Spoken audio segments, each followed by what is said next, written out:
Hello everyone, I'm doing a different kind of video today. Doing a good job at that, trying to do different videos rather than just unbox things. So yeah, I'm trying to do a different kind of video today because I want to talk about a book I read recently, which is A Touch of Darkness by Scarlett St. Clair. I've seen this book all over Bookstagram, BookTok. I've seen it literally on all social media, people ranting and raving about how amazing it is, and it's an epic retelling and it's so beautifully written and blah blah. Like, it's been so popular, and we all know that I love a ancient history, Greek, Rome, anything retelling of mythology and stories and stuff like that. It's a whole like Greek shelf behind me, so I thought I'd try and read it, and it was... So we're going to talk about my feelings on this book whilst I go through my pin badge collection. So I've got something else to distract me so I can just run my mouth and not get too awkward about it. So let's get cracking. So yeah, the book was almost enjoyable. I can't understand why people are saying it's their favourite book ever, because it's not what I expected going in. I knew it had elements of spicy content. I didn't know it would be as spicy as it was, and by that I mean I understand it to a degree. The spice moves the plot along because it's character development, or it's they're making them happy, or I don't know, it brings them closer in their relationship, stuff like that. I can understand that, but if there's so much of it that the plot is stopping for that scene to then have the plot pick up again, that's when I'm like, no, you just need to get on with the plot at this point, or just label the book as something else than what it is, because the book was labelled as a fantasy retelling, I think, something like that. It wasn't labelled as like an erotic book, because if it was I would not have picked it up. But I was like reading it along and I was like, yeah, this is fine, I understand that this is, you know, moving their relationship along. And then by the end of the book, every time they started having a scene like that again, I'd be like, oh my god, please just get on with the plot. I get it, you love each other and this is your way of showing it, but just move on. I don't need to read about every single time. It got to a point where it was just boring for me to read and I was rolling my eyes. So that was my first issue with it, is that there was an over excessive amount of spice just for the sake of it. It didn't really have a purpose, it didn't really do anything, it just kind of existed clearly to make people who like that sort of thing happy, which is fine. If you like that kind of book, that's absolutely fine. I'm not here to judge you. If that makes you happy, that makes you happy. But the book was not labelled to be as bad as it was in terms of that content, and for someone who went into it expecting a retelling and I got more of that than anything else, I was like, this is not it. And I was so close to stopping finishing the book, but I wanted to see if the ending, like how the ending was going to pan out in terms of Hades and Persephone's story, because Hades and Persephone obviously have a really long and convoluted relationship and a really long and convoluted story, and I wanted to know where it would cut off, because I know there's 2 more stories. As it is, where it cut off really annoyed me, because I was like, are you joking? Giving us a really short snippet into their story, probably just to sell 2 more books, but that's fine. Anyway, so yeah, that was my first issue. That was number 1. Number 2 was that it's a retelling of Hades and Persephone, but it feels like a very loose retelling, because the book's a bit clunky and a bit messy.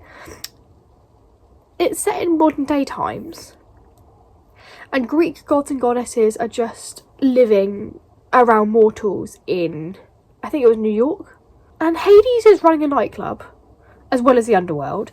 Aphrodite's also running a nightclub as well as wherever else she rules, and so is Apollo. And I just don't quite understand the whole world building around the book. Like, the gods are viewed more as celebrities as well than actual gods. Obviously they are gods and goddesses, but they go to this like gala event, the characters, and the Greek gods and goddesses are walking down it like it's a red carpet, and it was a very different take on how gods and goddesses live, and it was a very unusual retelling that I've never heard before of them living among us but also running nightclubs and making deals with mortals, and it was just all very bizarre. You know, that was fine. I could kind of live with the whole it's a modern day retelling. The world building itself felt very two-dimensional, so Persephone's mother Demeter and Persephone had some big falling out or something. I can't really remember. I don't really care about the book that much to remember. They had some big falling out, so Persephone moved to wherever the book's set. You can tell I really enjoyed the book for how much of the details I can remember. Should we have a look? Does it say it on the back here? Where did she move to? Where does Persephone move to, guys? Persephone moves to New Athens because her and her mum had a falling out, and Persephone wants to be a journalist, and her mum wants to keep her as a prisoner in some giant glass greenhouse because Demeter is the goddess of plants and grain and stuff like that. So Persephone wants to be a journalist, and she likes baking. That's pretty much her only two personality traits. She wants to be a journalist, she likes baking, and she's in love with Hades. Persephone really wants to be this strong, independent woman. Yeah, she does not need anyone to control her life. She is in control of her own life. She is a goddess too, until Hades comes along and she's like, oh no, you can solve all my problems for me, you can rescue me. And it really did my head in. Because she'd start like being a strong independent person. She would write these articles and she'd be standing up to this absolute arsehole who works in the office with her. She'd be like, yeah, I'm a strong woman. And then someone would make her cry, and I kid you not, Hades walks through the door and she runs over to him crying, hugs him and says, oh please help me, Hades. Oh god, this book made me angry because it was so poorly written. I'm sorry. I appreciate that writing a book is not easy. I can't do it. I've been writing a book for the last like 5 years and I haven't got any further along than I was 5 years ago. I know writing a book is not easy, but this is not a good book. I'm sorry. I get reading isn't about a book being good or bad. It's about if you enjoy it and read books that make you happy. That's absolutely fine. I have no judgment. If you like this book, I'm happy for you. But I really had high hopes going in after all the hype on BookTok and Bookstagram and everyone telling me it was amazing and I'd love it. And I was just left at the end so angry and disappointed. Because this book has a lot of potential to be a really good retelling. We could read things from Persephone's point of view. Hades in this book is labelled as being an awful person. He's the worst god ever. He's so evil. He does not care about mortals. Rah, rah, rah. You do not cross Hades. I know it's a retelling, but in the original myth, Hades is the least problematic of all the Greek gods. He has his little kingdom down in the underworld and he stays there. He does not get involved in anyone's business. He keeps himself to himself. He's a relatively good god. Zeus is the one who's buggering off and ruining everything by sleeping with everyone. Hades is not a bad guy. He may run the underworld, but just because it's the underworld where dead people go, that does not make him a villain or a bad person. And yet this book, oh my god, he might as well be the spawn of Satan for all this book cares. He might as well be like worse than Satan himself, to be honest. Why?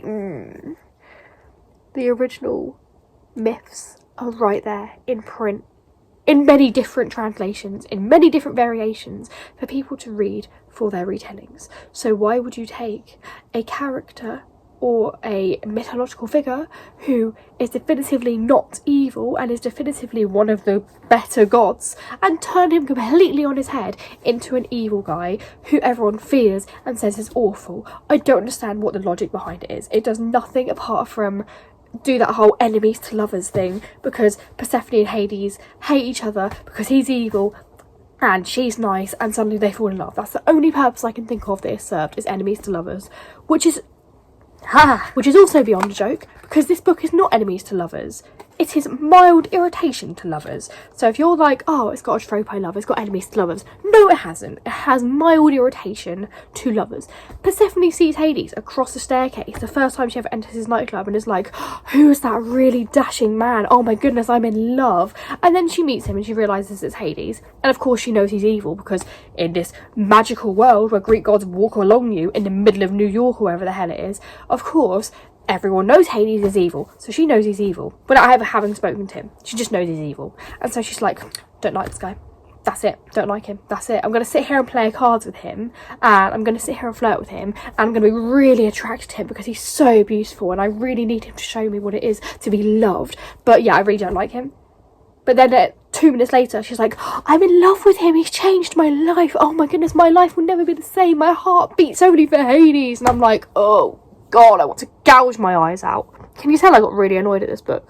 This video is not very coherent. I started going through my pins and I got so built up in my anger about this book that I stopped doing it, and now I feel like my thoughts on this book aren't even coming out in a way that's understandable. But you know, if it's enjoyable for you to just sit here and watch a rant, there you go, we move. We've got the fact that the world building is shoddy. We've got the fact that it's not enemies to lovers, it's mild irritation to lovers. You've got the fact that Persephone is not a strong, independent woman. She is just a two-dimensional woman character who doesn't need a man, desperately needs a man. Persephone hasn't got a personality, like I said. Neither has Hades, to be fair. Well, while we're at it, Hades hasn't got a personality either. He's got slightly more personality than Persephone, but hardly any. If you asked me to describe Hades to you, all I could say is tall, wears dark clothes, long curly hair, loves Persephone, loves the underworld, loves the kingdom he runs and his people. Other than that, no, I got nothing. So yeah, the characters didn't have me rooting for them. The world building had me really confused. Why are we in a modern day world where the Greek gods are walking around as like celebrities, and why are they running nightclubs? I don't understand why they were running nightclubs. I mean, for all I know, the Greek gods and goddesses' lifelong ambitions might well have been to run nightclubs, you know? You've seen it in Percy Jackson with the Lotus Hotel. Get people to spend all their money, get them to stay there for centuries, get them in your power. I guess that almost makes sense, but it just didn't feel natural to me in the book. It didn't feel like it was written in a believable enough way for me to be like, yeah, they really want to run nightclubs. Why were they running nightclubs? Why were they doing that? Oh, and that's another thing. I want to find you a line in the book which actually was not even ironic. It was a genuine, serious line. At first, I thought it was irony. It was not irony. Okay, I can't find a line. There's a line where genuinely Persephone about herself thinks, I'm not like other Greek goddesses. She genuinely thinks that. I'm not like other Greek goddesses. She's a pick-me girl. And then at the end of the book, for no reason whatsoever, you meet Aphrodite twice in the book. Once for some big argument, I can't remember what it is. And then once again at the end where she's like, yeah, Hades falling in love with you.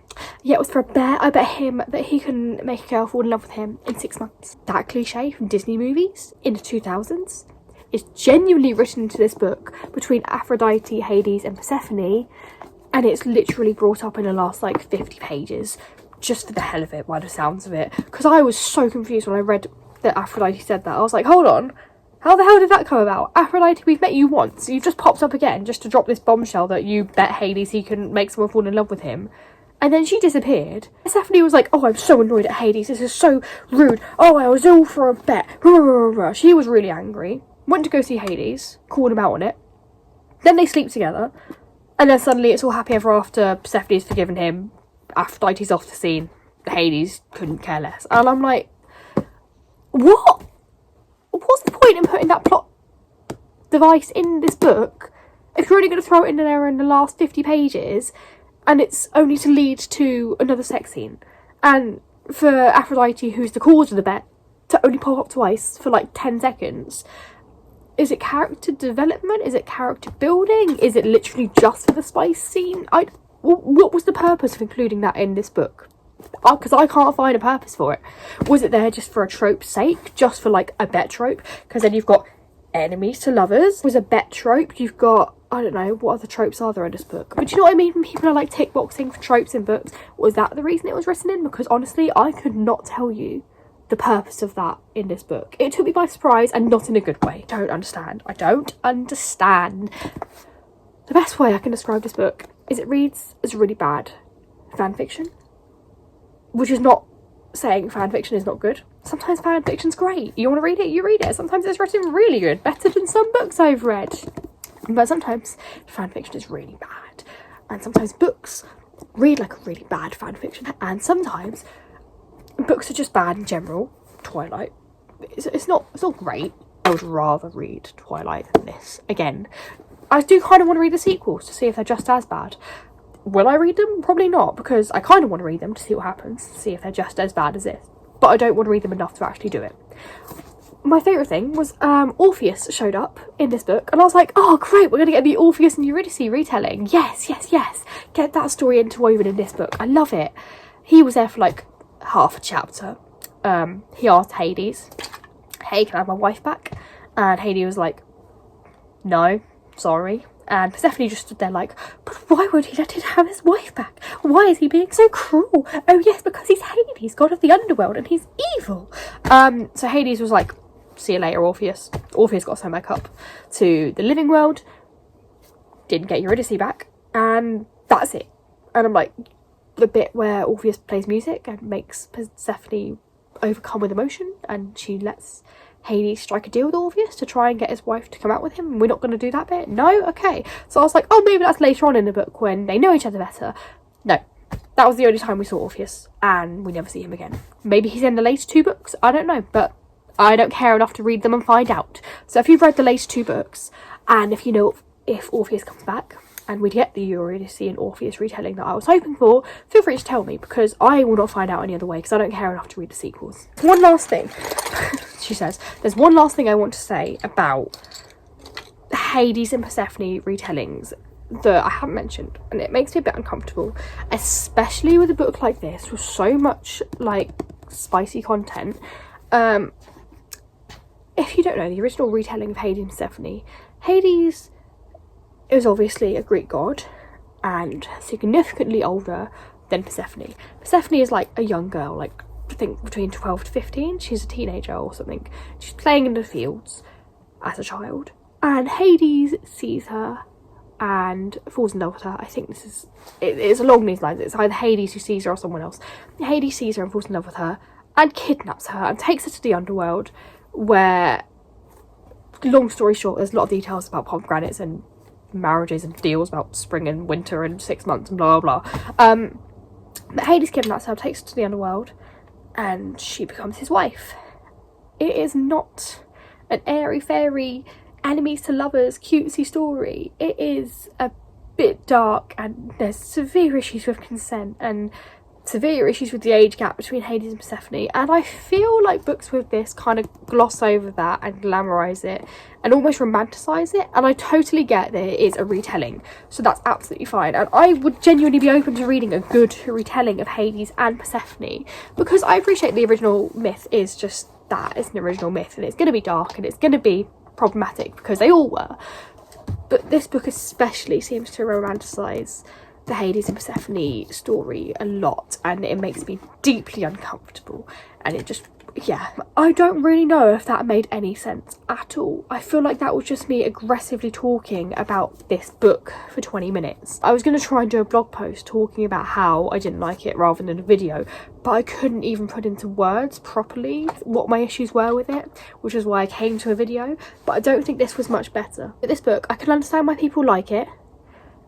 I can understand to some degree why it's got the hype.